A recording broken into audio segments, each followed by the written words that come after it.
People always ask me if ghosts are stuck. Are they trapped in a loop, replaying a moment over and over? It's a question we face on every investigation. We walk into an old building, a place heavy with history, and we feel it. We feel the energy of the past. It's like the air itself remembers what happened there. This isn't just about seeing a full-body apparition. It's about hearing a disembodied voice from 100 years ago. It's about feeling a sudden cold spot where something tragic occurred. These experiences make you wonder if time is different for those on the other side.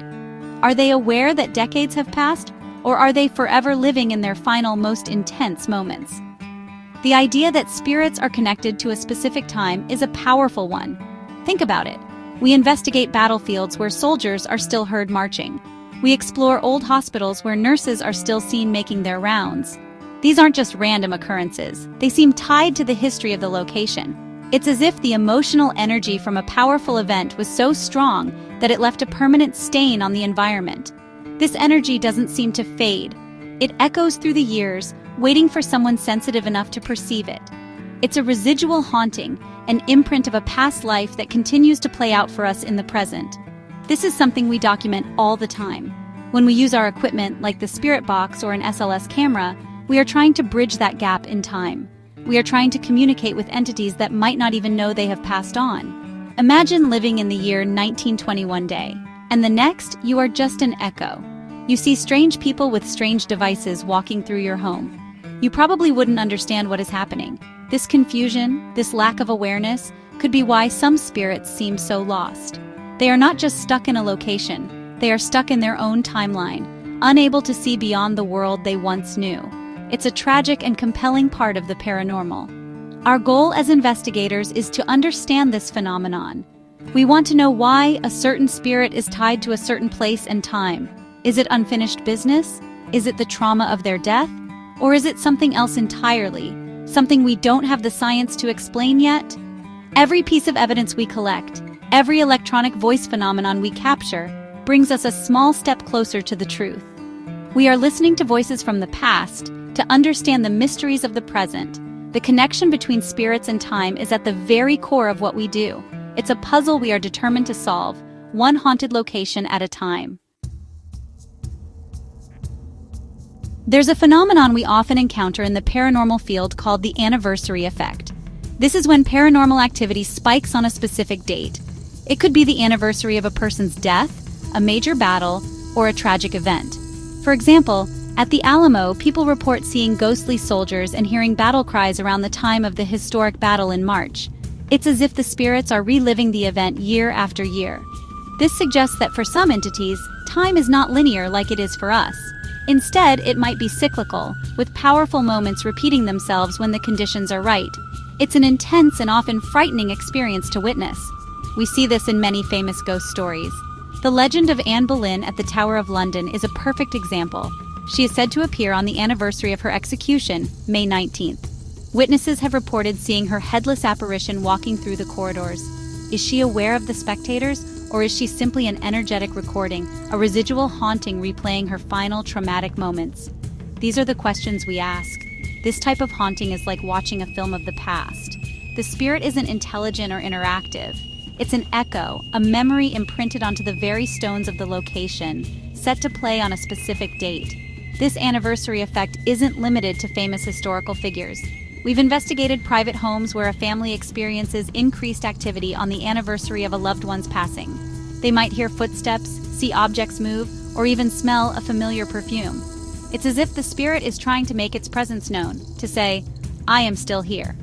In these cases, the haunting can feel more intelligent, as if the spirit is aware of the date and wants to connect with the living. This connection across time is what makes these encounters so profound and sometimes heartbreaking. It challenges our understanding of life, death, and what comes after. So, are these spirits truly stuck in time, or are they just choosing to manifest on days that were important to them? It could be a combination of both. The raw emotion of a specific day, the fear, the love, the anger, could create an energetic signature that is easier to perceive on its anniversary. For the spirit, it might feel like the event is happening all over again. For us, it's a window into the past, a chilling reminder that history is never truly gone. It's still there, waiting in the shadows, ready to replay when the calendar hits that fateful date. This is the raw reality of paranormal investigation. When we talk about ghosts being stuck in time, we have to look at all the theories, including the scientific ones. One of the most famous ideas is the stone tape theory. This theory suggests that emotional or traumatic events can be recorded into the environment itself, like onto a videotape. Stone, water, and other materials in a location could act as a recording medium. Then, under certain conditions, this recording can play back. This would explain residual hauntings, where you see the same ghostly figure walking down the same hallway over and over. It's not a conscious spirit, it's just an energetic playback. Skeptics and scientists often turn to psychology and environmental factors to explain these experiences. For example, infrasound, sound waves below the level of human hearing, can cause feelings of unease, dread, and even visual hallucinations. Old buildings often have drafts, strange acoustics, and even low levels of carbon monoxide that can affect the human brain. These factors could make people believe they are experiencing something paranormal when there is a logical, physical cause. We respect these explanations and always work to debunk them first. We have to rule out all the normal possibilities before we can say something is truly paranormal. That's what credibility is all about. However, these scientific explanations don't always cover everything we experience. They don't explain intelligent responses on our devices. They don't explain how a spirit box can say my name or answer a direct question about a specific historical event. The stone tape theory doesn't account for intelligent hauntings where a spirit interacts with us in real time.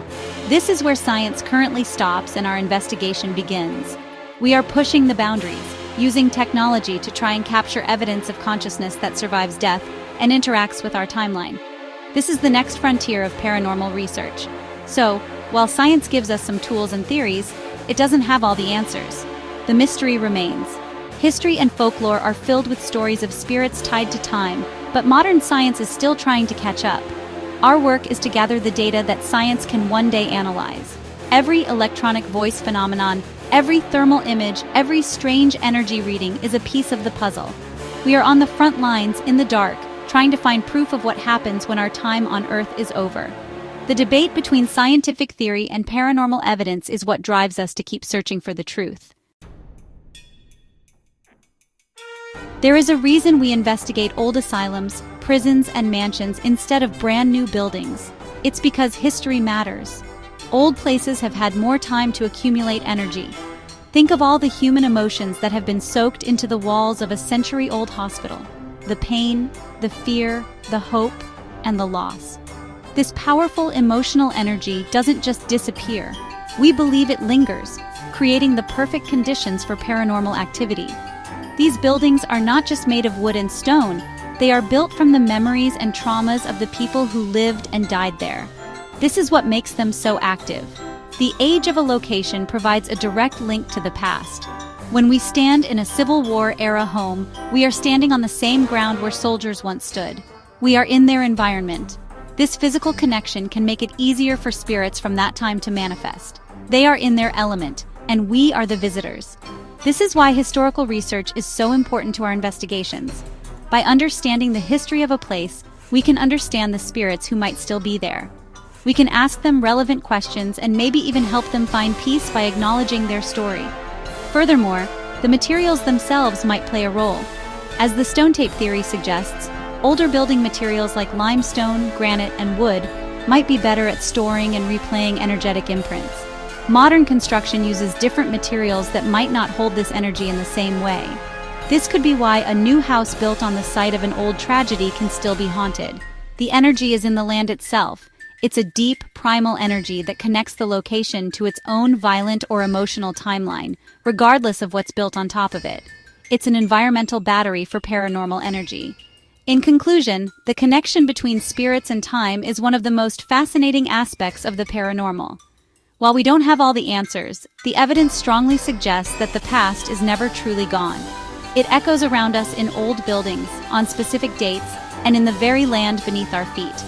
Through our investigations, we have seen countless examples of spirits seemingly tied to their own era, replaying events or trying to communicate across the decades. Whether it's a residual echo or an intelligent consciousness, one thing is clear. time is not the same for the dead as it is for the living, and we will keep going into the darkness to understand why.